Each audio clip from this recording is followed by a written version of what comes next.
Hi friends, this is Gloria Veronica, BA final year EHP English Medium, SRR and Xavier Government Degree College. ఈ రోజు నేను చెప్పబోయే topic land revenue settlements. In Andhra Pradesh, the East India Company followed three types of revenue settlements. There were Jamindari system, Raitwari system and the Gramavari system. Jamindari system. Jamindari system was introduced by Cornwallis in 1793 through Permanent Settlement Act. It was introduced in province of Bengal, Bihar, Orissa, etc. Jamindar were recognized as owner of the land. Jamindar were given the right to collect the rent from the peasants.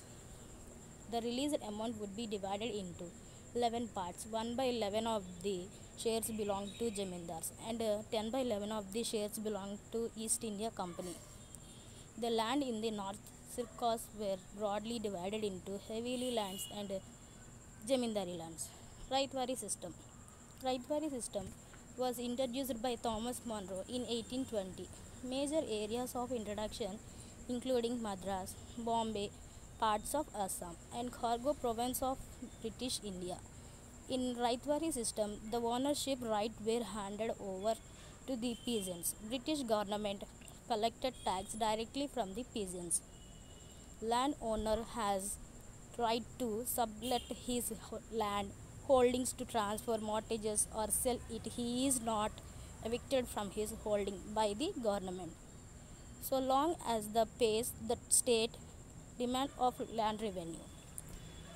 The revenue rate of Raitwari system where 50% were the lands and were dry and 60% in irrigation. Gramavari system. In this system, the right to collection of land tax was given to the village officer. They will collect the land tax and credit it to the government. There was no direct relation or link between the right and the government. This was applied in Nellore and other places.